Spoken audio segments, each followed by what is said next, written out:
रात के ठीक 12 बजे पहाड़ों के बीच बहती उस नदी से एक अजीब आवाज उठी, जैसे किसी ने उसका नाम पुकारा हो। लोग कहते हैं उस नदी में कोई नहीं जाता, जो गया वापस नहीं आया।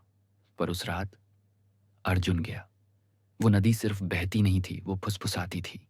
और उसकी हर फुसफुसाहट में एक कहानी थी, एक अधूरा वादा, एक भूला हुआ पाप और एक आत्मा जो मुक्ति चाहती थी। अर्जुन, शहर से आया एक युवा पत्रकार, उस रहस्य को उजागर करने निकला था जिसे गांव वाले नदी का श्राप कहते थे। उसे लगा ये सब अंधविश्वास है। पर जब उसने उस पानी को छुआ तो उसने आवाज सुनी। यहीं से शुरू होती है एक ऐसी कहानी जहां डर और विश्वास, पानी और आत्मा, जिंदगी और मोक्ष सब एक हो जाते हैं। सुबह का कोहरा गांव को ढंके हुए था। कच्चे रास्तों से होकर एक नौजवान चल रहा था, कंधे पर बैग, आंखों में बेचैनी, जैसे किसी सवाल का जवाब ढूंढ रहा हो। वो था अर्जुन, एक युवा पत्रकार। शहर से आया था एक पुरानी कहानी की सच्चाई खोजने। गांव वालों ने उससे चेतावनी दी, उस नदी के पास मत जाना बेटा, वो शांत नहीं है, वो जागती है। पर अर्जुन ने मुस्कुराकर कहा, सच किसी डर से बड़ा होता है। नदी के किनारे एक बूढ़ा आदमी बैठा था, सफेद दाढ़ी, कांपते हाथ, पर आंखों में ज्ञान की चमक। अर्जुन ने पास जाकर पूछा, बाबा, लोग इस नदी से इतना डरते क्यों हैं? बूढ़े ने धीरे से कहा, क्योंकि ये नदी पानी नहीं बहाती बेटा, ये रूहें बहाती है। कई बरस पहले यहाँ एक पुल टूटा था, कई लोग उस पानी में समा गए थे, और तब से ये नदी अधूरी कहानियां सुनाती है। अर्जुन हंस पड़ा, भूत प्रेत की बातें। पर बूढ़े की नजरें गंभीर थीं। कभी कभी जो हम मजाक समझते हैं वही हमें सबसे ज्यादा सिखाता है। रात हुई, आसमान में बादल घिरे, हवा में ठंडक थी। अर्जुन नदी के किनारे पहुंचा, कैमरा और टॉर्च लेकर। पानी स्थिर था, पर उसमें कुछ था, एक अजीब कंपन। अचानक एक आवाज आई, धीमी लेकिन साफ। अर्जुन, वो चौंक पड़ा। चारों ओर देखा, कोई नहीं। फिर वही आवाज, मदद करो। टॉर्च की रोशनी पानी पर पड़ी। लहरें आपस में घूमने लगीं, जैसे किसी चेहरा बना हो, एक औरत का चेहरा। अर्जुन की सांसें थम गईं। वो डर और जिज्ञासा के बीच खड़ा था।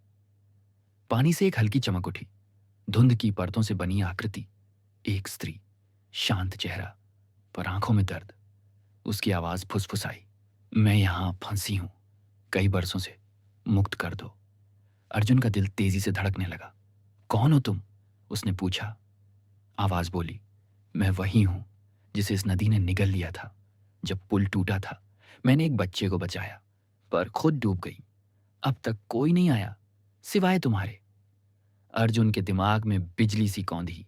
गांव की पुरानी कहानियां, एक औरत जिसने लोगों को बचाने की कोशिश की थी, शायद वही आत्मा। वो धीरे से बोला, तुम्हारी कहानी मैं सबको बताऊंगा। लोग तुम्हें डर नहीं, आदर से याद करेंगे। पानी में हल्की लहर चली, जैसे आत्मा मुस्कुरा दी हो। पर तभी आसमान में गरज उठा तूफान, तेज हवा, बिजली और उफनती नदी। अर्जुन पीछे हटने ही वाला था कि उसे किसी बच्चे की चीख सुनाई दी। नदी के बीच एक छोटा लड़का लकड़ी के टुकड़े पर फंसा था। गांव के लोग किनारे पर चिल्ला रहे थे, कोई मत जाओ, पानी बहुत तेज है। पर अर्जुन ने बिना सोचे छलांग लगा दी। लहरें उसे पटक रही थीं, पर वो बढ़ता गया। आत्मा की हल्की चमक पानी के भीतर दिखी, जैसे रास्ता दिखा रही हो।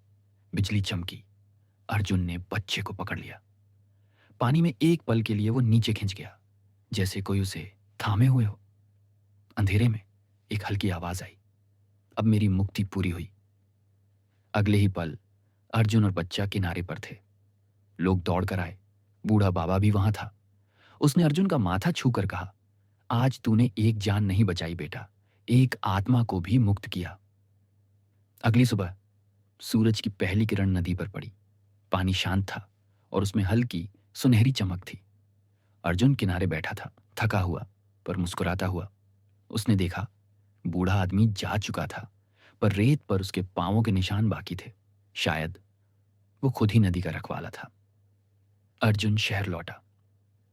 उसने उस कहानी पर एक लेख लिखा, the river that whispered at midnight.